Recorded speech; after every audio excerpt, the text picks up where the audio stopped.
The twin suns of Andaris shone across the sky like bright fires as Ryan stepped out of the repair hangar. His hands were covered in oil and dust, but he smiled with quiet pride. He had spent the morning repairing the guidance engine of a small Valari scout ship, and for a human on an alien world, that was no small achievement. Rian was the only human on Valar Prime, a world of shimmering blue deserts and silver cities. The Valari were tall and graceful, with skin that looked like crystal under sunlight. Their world was filled with order and honor, but also great curiosity. Among them, Rian was seen as something between a guest and a mystery. He had come as part of a human exchange mission years ago, yet he had stayed far longer than expected. Most Valari kept a polite distance from him. They respected his skills but found his human habits strange. He laughed too easily, spoke without titles, and preferred to fix things with his hands instead of using machines that did it for him. But there was one Valari who truly liked his company, Lyra. Lyra was the daughter of General Varen, a respected warrior whose name was known across the system. She had inherited her father's strength but not his pride. Lyra's mind was bright with curiosity about other species and their ways. Unlike most of her people, she found human behavior fascinating, even charming. She often came to the hangar just to watch Rian work. That afternoon, she appeared again, walking lightly on the metal floor. The air shimmered slightly around her. Valari skin always gave off a faint glow when they felt excitement. "You are working again," she said with a teasing tone. "Do you humans ever rest?" Ryan wiped his hands with a rag and grinned. "Only when the work is finished. You know how it is. Machines don't fix themselves." Lyra tilted her head, her blue eyes reflecting the sunlight. "They could if you let them. But you like to make things difficult." "Maybe," Ryan said. "But that is how I learn." Lyra smiled. "Then you will like what I found."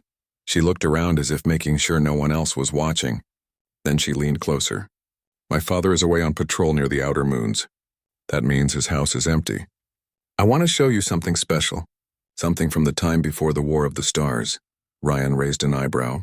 "That sounds like trouble." "Only if you say no," she replied, eyes shining. "Come with me." Ryan hesitated for a moment. General Varen was known for his strict discipline and sharp temper. Entering his home without permission sounded dangerous. But Lyra's excitement was hard to resist, and Rian had always been curious about the Valari ways of life beyond the hangar. "All right," he said, picking up his coat. "Lead the way." They walked through the golden streets of the city of Valerian. The towers were made of glass-like stone that bent light into soft colors. Hover carts moved silently overhead, and the air smelled faintly of metal and flowers. Ryan had grown used to the strange beauty of the city, yet every time he saw it, it still felt like a dream. Lyra led him to a wide courtyard surrounded by tall walls of shining crystal. At the center stood a large gate marked with silver symbols. When she placed her hand on the control plate, the gates opened with a slow hum. Inside was the home of the legendary General Varen. The hall beyond the gate was vast and silent. Statues of past warriors lined the walls, each holding a spear that seemed carved from light. Ryan followed Lyra up a long staircase to a chamber filled with old relics. Weapons, shields, and armor stood on pedestals, each glowing faintly with energy. "This is my father's collection," Lyra said. "He says they are only decorations now, but they once belonged to the protectors of our world. Every piece here is older than both of us together." Ryan walked slowly between the displays. The craftsmanship was stunning. Each armor piece seemed to be made from living metal that shifted color as he moved. He could almost feel power in the air, like a quiet heartbeat coming from the walls themselves. Then Lyra stopped beside a large display at the end of the room. It held a full set of armor, tall, sleek, and silver, covered in ancient markings. Its helmet had a long crest that shimmered like water. "This is the armor of the first defender," Lyra said softly. "It belonged to the leader of the Valari when our world fought the Dark Swarm. They say this armor holds a spirit, one that chooses its wearer. My father guards it carefully, but I thought maybe we could try it for fun, like humans do in your, what do you call it? Roleplay?" Ryan laughed lightly. "You want me to wear this?" "Lyra, this is not a costume. This looks like something that could power a starship." She smiled with mischief. "That is why it will be fun." "Just for a moment. The armor is deactivated. I checked the energy core. It is only a shell now." He studied her for a long moment. "You are serious?" "Completely," Ryan sighed but smiled back. Fine. But if your father returns and sees me in his sacred armor, you will tell him it was your idea. Of course, she said with a grin. He will never know. Ryan stepped closer to the armor. Its surface gleamed like liquid silver. When he reached out, the air felt warm around his hand. He placed his palm on the chest plate. For an instant, nothing happened. Then the armor shimmered and split open like it was breathing. The inside glowed softly, waiting. It reacts to touch, Ryan said, surprised. Lyra nodded. Yes, but it is harmless. The activation codes were removed centuries ago. Taking a deep breath, Ryan stepped inside. The armor closed around him with a smooth hiss. It was lighter than he expected, fitting perfectly to his shape. He looked down at his hands, now covered in shining silver. How do I look? He asked playfully. Lyra laughed. Like a warrior from legend. I almost believe you could fight the stars themselves. But then something changed. The room darkened slightly as the lines on the armor began to glow brighter. A low hum filled the chamber. Ryan's heart quickened. Lyra, he said quietly. Did you do something? She shook her head, eyes wide. No, it should not do that. The symbols on the armor burned with golden light. Streams of energy ran across the floor toward Ryan's feet. The air vibrated with invisible power. He could feel warmth spreading through his body, but it did not hurt. Instead, it felt alive, like the armor was breathing with him. Lyra reached for the control panel near the wall. I am shutting it down. Before she could touch it, the armor's chest plate glowed again and released a pulse of soft light. Every relic in the room responded, humming in harmony. Ryan stood frozen as waves of energy rose around him. He could see patterns forming in the air, symbols and shapes that felt both familiar and unknown. I can hear something, he whispered. A voice, maybe. It is saying something in your language. Lyra looked frightened. The armor is ancient. It is speaking the language of the first ones. No one has heard it in ages. Ryan felt a presence inside his mind. Calm, but powerful. It did not speak with words, but with meaning. He understood that the armor recognized him, not as an intruder, but as something it had been waiting for. Then the glow faded, leaving silence behind. Ryan stood still, breathing heavily. The armor no longer shone, but it did not release him either. Lyra rushed to him. Are you all right? I think so, he said slowly. But it feels different now, like it is connected to me. She touched the side of the armor gently. The surface pulsed once under her hand, responding to Ryan's heartbeat. This should not be possible, she whispered. The armor has never accepted anyone. Even my father could not wear it fully. Ryan looked down at his hands again. Maybe it just needed someone new. Someone different. Lyra met his eyes, uncertain but amazed. You are human. Maybe that is why. The armor has found something in you that it lost long ago. They both stood in silence as the suns began to set, their light flowing through the crystal walls.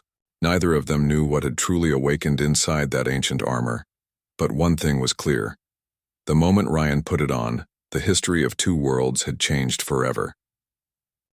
The silver walls of General Varen's hall still glowed faintly as Ryan stood in silence. The armor clung to his body as if it had always belonged there. He moved one arm, then the other, testing the balance. Every movement felt smooth, effortless, like his body and the armor were one. Lyra watched him with wide eyes. Her hands trembled slightly, though her voice stayed calm. Can you remove it now? Ryan looked down at the glowing lines running along the armor's surface. I am not sure how. It feels like it has no lock or seam anymore. She stepped closer, examining the joints of the suit. The pieces have fused. This is impossible. The armor is supposed to be dormant. It has no active power source. Maybe it used me as one, Ryan said. His tone was uncertain but not afraid. I can feel something alive inside it, like it is breathing through me. Lyra frowned. The armor of the first defender was built before our recorded time. It was said to contain the essence of a protector who once saved Valar from the Dark Swarm. But those are only stories. My father says no human or Valari can control such a thing. Ryan lifted his arm again. The plates shifted, producing a faint shimmer of light. Well, something inside it seems to disagree. A soft hum echoed through the hall, growing stronger by the second. The statues along the wall began to vibrate as if recognizing the power that had returned. Energy filled the air, light dancing on every surface. Lyra took a step back, shielding her eyes. Ryan, she said sharply, you must stop. It is waking the relics. Ryan tried to calm his breathing. I am not doing anything. It is reacting on its own. The armor's chest plate pulsed with golden light and a circle of symbols appeared beneath his feet. The patterns glowed brighter, spinning slowly until they formed a ring of energy. Ryan felt warmth in his veins, as if invisible currents were moving through his body. He heard a voice again, deep and distant, speaking in tones that vibrated through his bones. Lyra stared, recognizing fragments of the old tongue. It is saying something about the bearer of balance. That title exists only in the old songs. The voice faded, leaving silence behind. The glowing ring dissolved, and Ryan fell to one knee. He felt drained but not weak. His senses had expanded. He could feel the energy in the air, the hum of the walls, even the heartbeat of Lyra standing nearby. "Are you hurt?" she asked quickly, rushing to his side. Ryan took a deep breath. "No, but everything feels different. The world feels louder, like I can hear things I never noticed before." Lyra helped him stand. Her expression shifted between wonder and fear. "You should not have been able to activate it. Our scientists tried for years. The armor rejected them all. Even my father tried when he was young. It never responded." Ryan met her eyes. "Then why me?" She shook her head slowly. "I do not know. Maybe because you are not Villari. The armor was created by beings older than us. Perhaps it recognized something your kind still has." Ryan looked at his reflection in one of the crystal panels. The golden lines across his chest flickered like living veins. "If that is true, then we need to be careful." "I do not want to cause harm," Lyra nodded. "Then we must hide it. If the council learns of this, they will take you away for study. They will not understand." Ryan flexed his hands and the armor responded with a faint glow. "Can you help me remove it first?" She examined the armor again, her fingers tracing the smooth metal. There must be a release command. When her hand touched the emblem on his chest, a burst of light filled the room. The energy lifted both of them slightly off the floor. Lyra gasped, trying to pull her hand away, but the armor's surface held it gently in place. A calm voice spoke in her mind, not in words, but through meaning. It said, "Do not fear. The bearer is chosen." She stepped back as the armor released her. Ryan stood still, his eyes glowing faintly for a moment before returning to normal. "I heard it," he said quietly. "It said I am chosen." "What does that mean?" Lyra's face was pale. "It means the armor has accepted you as its master. In our legends, that only happens once in an age. The bearer of the armor was meant to restore balance when the stars fell into chaos." Ryan frowned. "That sounds like a story, not reality." "Maybe," she said, "but the armor does not lie." Before they could speak further, a loud tone echoed through the house.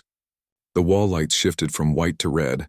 A mechanical voice spoke in Villari language, warning of an unauthorized energy surge. "They have detected the power spike," Lyra said quickly. "We must leave before the sentinels arrive." Ryan nodded. "Lead the way." They ran down the staircase, the sound of alarms following them. Lyra deactivated the security gates and they slipped into the quiet streets outside. The twin suns were now setting, painting the city in gold and blue. They hid behind a transport dock, breathing hard. In the distance, patrol drones lifted into the air, scanning for the source of the disturbance. Lyra looked at him. "The armor's energy signature will be traced. We cannot stay here." Ryan touched the armor's wrist. "Maybe I can mask it." He focused on the thought of silence, of calm. The armor responded instantly. Its glow faded until it looked like dull silver again. The hum in the air disappeared. Lyra's eyes widened. "You are controlling it with thought." He nodded slowly. "It feels natural, like moving a hand." She glanced toward the horizon where the patrol lights moved. "Then we must go to the old caverns near the East Ridge. The energy sensors cannot reach there. My father used to train in those caves when he was young." They walked through the narrow streets, keeping to the shadows. The armor made no sound as Ryan moved. It felt weightless now, more like a part of him than a separate object. Every few moments he caught flashes of energy around them, traces of power lines, hidden drones, even the faint pulse of Lyra's heart.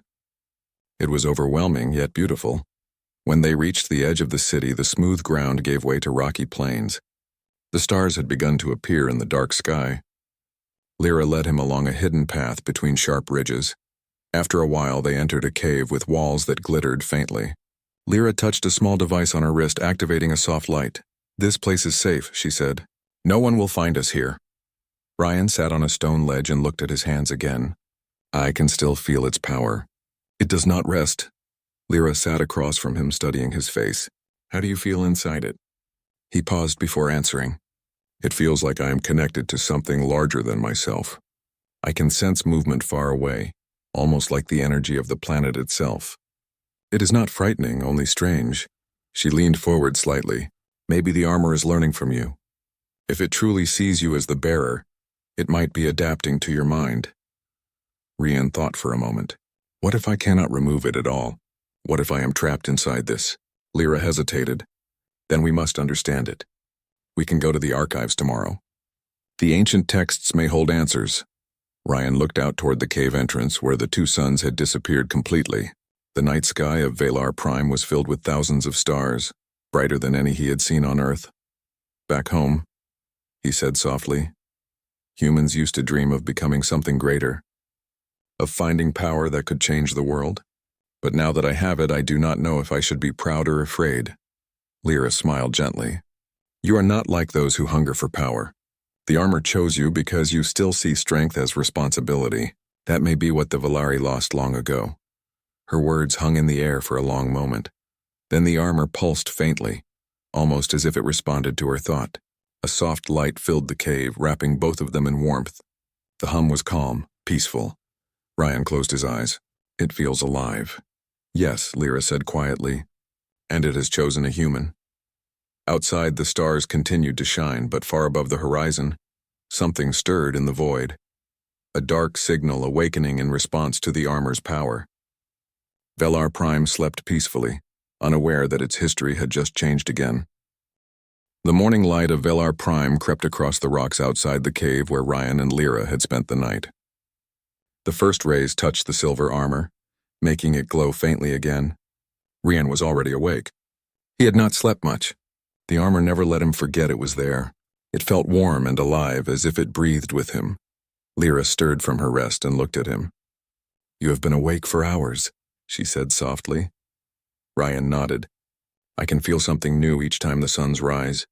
It is like the armor absorbs the light and turns it into energy. She stood and brushed the dust from her clothes. The armor of the first defender was said to draw strength from the stars. Maybe that is why it reacts to our suns. Ryan moved to the cave entrance and looked out over the plains. The city of Valerion shimmered faintly in the distance. Do you think they are still looking for us? Lyra nodded. The council will not ignore what happened. They will send scouts and drones. The energy you released yesterday was enough to alert the whole sector. Ryan sighed. I never meant to cause trouble. I know, she said kindly. But this is bigger than both of us now. They walked together down the slope toward a narrow path that led to an ancient Valari structure half buried in the rocks. Lyra explained that it was one of the oldest archive vaults left from the First Age. It was sealed long ago, but she had access through her father's code. Inside, the air was cool and dry. Crystals glowed along the walls, lighting the long corridor. The chamber at the end was filled with floating symbols and data spheres that spun slowly in the air. Lyra placed her hand on a control plate. The spheres opened, revealing streams of glowing text. This is the original record of the first defender, she said. It might tell us what the armor truly is. Ryan stepped closer, the armor reacting to the proximity of the ancient data. The symbols shifted and translated themselves into modern Valari script. Lyra began to read aloud. It says the armor was created during the War of the Swarm. The first defender was not a Valari, but something else. It says he was made from two essences joined as one. One from light, one from flesh. Ryan frowned. What does that mean? I do not know, she replied, scanning further. It also says that only those who hold the spark of empathy can awaken the armor's heart. That word, empathy, appears often here. Empathy, Rian repeated. That is something humans value deeply. Lyra looked up at him. Perhaps that is why it responded to you. Our people once had that spark, but over time we became more logical, more distant. We forgot how to feel deeply for others. Ryan stayed quiet for a moment. The thought made sense. The armor had not chosen him for his strength or skill, but for something simple and human. Before Lyra could continue, the ground shook. Dust fell from the ceiling. A low rumble echoed from outside. What was that? Ryan asked. Lyra's eyes widened. They found us. They ran out of the vault into the open. A squad of silver drones hovered in the sky, their scanners flashing. Behind them, A group of Valari soldiers approached armed with plasma staffs. "Rian," Lyra said urgently, "do not fight them. If you attack, they will call reinforcements." "I do not want to fight," he said, "but they might not give me a choice." The lead soldier shouted something in Valari, ordering them to surrender. Ryan raised his hands. "We are not your enemies," he called back. The soldiers hesitated, unsure what to do. The armor shimmered under the suns, and the air around Ryan rippled faintly. The commander took a step forward and fired a containment blast. The energy hit Ryan square in the chest. There was a flash of light. The blast scattered harmlessly across an invisible field. The air exploded outward in a burst of wind. The soldiers stumbled backward, their weapons flickering. Lyra gasped. "You deflected it without moving." Ryan looked at his hands. "I did not even think." The armor reacted on its own. The soldiers regrouped, preparing to fire again. Ryan raised his palm. "Stop," he said firmly. "I do not wish to hurt anyone." But as he spoke, the armor's chest plate flared with light again. The ground trembled and streams of golden energy rose into the air. The soldiers froze, unable to move. Their weapons melted gently into harmless dust. Ryan's voice echoed deeper than before. "No harm will come today." The light faded. The soldiers collapsed to their knees, unharmed but shaken. The drones powered down, their sensors overwhelmed by the energy surge. Lyra stared at him in awe. "You controlled energy at a level no Valari can match. That was beyond technology." Ryan shook his head slowly. "I do not understand how I did it. It just happened when I wanted peace." "That is what the armor means by balance," she said. "It reacts to your intent. It gives shape to your will." They decided to move away before more patrols arrived. Traveling across the desert, they found a ridge overlooking the shining city below. Ryan sat down, feeling the armor settle as if resting. Lyra studied him silently. "You are becoming something the Valari have not seen in ages. The armor's power is returning through you." Ryan looked at her. "If this power keeps growing, I might lose control. What if it decides I am not worthy anymore?" She smiled faintly. "Then you will remind it that worthiness is not about power, but about heart. That is what makes you different from us." The wind blew across the sands, carrying the faint hum of distant engines. Ryan felt the rhythm of the planet again, the quiet pulse beneath his feet. He closed his eyes. He could see lights far away, whole cities glowing with life. He could even sense storms forming across the northern sea. When he opened his eyes, Lyra was watching him closely. "You saw something," she said. "I saw everything," he replied softly. "Every life on this world. Every heartbeat. I felt them as if they were part of me." "That is the essence of the armor," Lyra whispered. "It connects the bearer to all living things. The first defender used that bond to protect entire worlds." Rian looked down at his hands. "But how can one person carry so much power without breaking?" "You do not carry it alone," she said gently. "The armor shares it with you. It becomes what you are inside.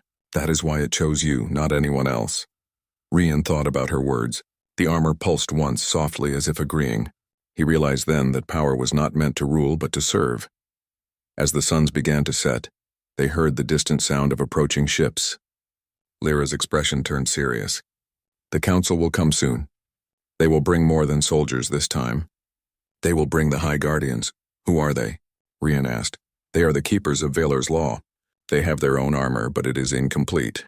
They will see you as a threat to their order." Ryan stood, watching the horizon. "Then maybe I should speak to them before they decide I am their enemy." "That is dangerous," she warned. "They will not listen." "Maybe not," he said. "But someone has to show them that this power does not have to bring fear." Night fell as the stars filled the sky. The armor shimmered faintly under their light. Ryan felt calm despite the danger ahead. He was no longer the same man who had once repaired ships for a living. The universe had chosen him for something greater. Lyra placed a hand on his arm.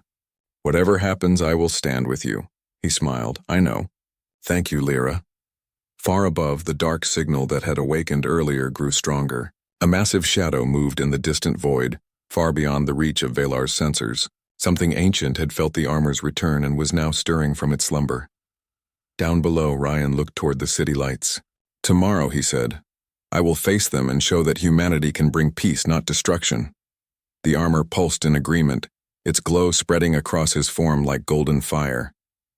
The power inside him was growing, but so was his resolve. Whatever came next, Rian knew he would not let fear or pride guide him.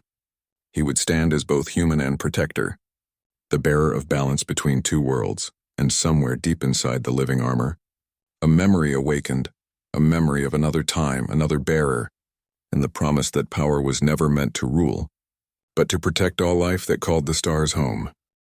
The first light of dawn broke over the mountains of Valar Prime, casting long shadows across the desert plains. Ryan and Lyra had spent the night in the hidden cave planning their next move. The calm of the morning could not hide the tension in the air. The Council would not ignore the activation of the First Defender's armor, and neither would the High Guardians. Ryan stood at the cave's entrance, the silver armor glinting in the sunlight. He flexed his hands, feeling the gentle pulse of energy flowing through every plate. The power inside him had grown stronger overnight. He could sense the life of every creature nearby, the desert lizards, the flying insects, even the distant city guards preparing for the day. The connection was overwhelming, but he felt a strange clarity. Lyra approached him quietly. "You must be careful," she said. "The Council and the High Guardians are fast and strong. They have their own ancient armor and weapons. If they see your power as a threat, they will act immediately." Ryan nodded. "I understand, but I cannot hide forever. The armor awakened for a reason. Perhaps they need to see that its power can be controlled and used for peace." She frowned. "Most of them will not see it that way. They are trained to obey rules, not hearts." Ryan took a deep breath and stepped out of the cave. The winds carried the faint scent of the city below. He focused on the energy of the planet, extending his awareness like a net across the plains. He could sense the patrols moving closer, the alert waves pulsing through the air and the faint stir of distant ships approaching. "They are coming," Lyra said softly. "The first wave of High Guardians will arrive within minutes." Ryan stood tall, letting the armor adjust to his stance. Its chest plate glowed faintly, recognizing his calm determination. "Then we face them," he said, but without anger or violence. The first figures appeared on the ridge in the distance. They were massive Valari warriors, taller than any regular soldier, with armor that shimmered with a soft blue light. Their presence radiated authority, and the air around them seemed to hum with energy. Lyra stepped beside Ryan. "Do not let them intimidate you. Remember what you learned yesterday. The armor responds to intent." The lead guardian raised a staff that pulsed with energy. "Bearer of the First Defender's armor," he called out. "You have broken the laws of Valar. Surrender immediately." Ryan lifted his hands in a gesture of peace. "I do not wish to fight. I only wish to show that this power can protect, not destroy." The guardian's eyes narrowed. "Words are meaningless. Your actions threaten the order of our people. You must be tested." Before Ryan could respond, the other guardians moved forward.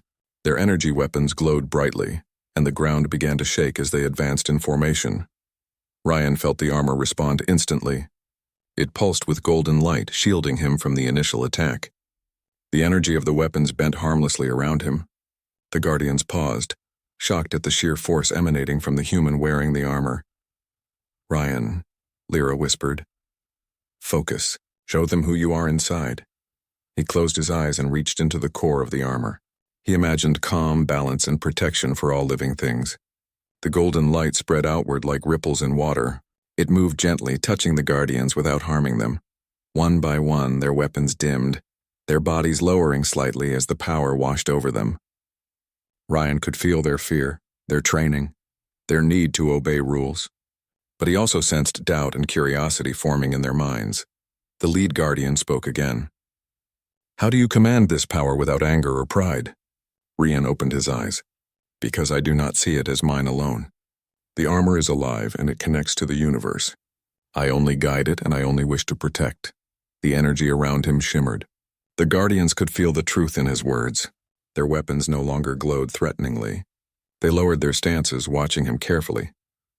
"Then it seems the legends were true," the lead guardian said softly. "The bearer of the First Defender's armor is not chosen by strength but by heart." Ryan took a step forward. "Yes, and the armor chose me, not for power but for responsibility. It chose me because humanity still values empathy and compassion. It chose me to remind all of us that power without care is meaningless." The guardians exchanged glances. They had trained their entire lives for battle, yet they had never faced a power like this, one that demanded respect, not fear. One guardian stepped closer. "Then we must see if you can wield this power wisely."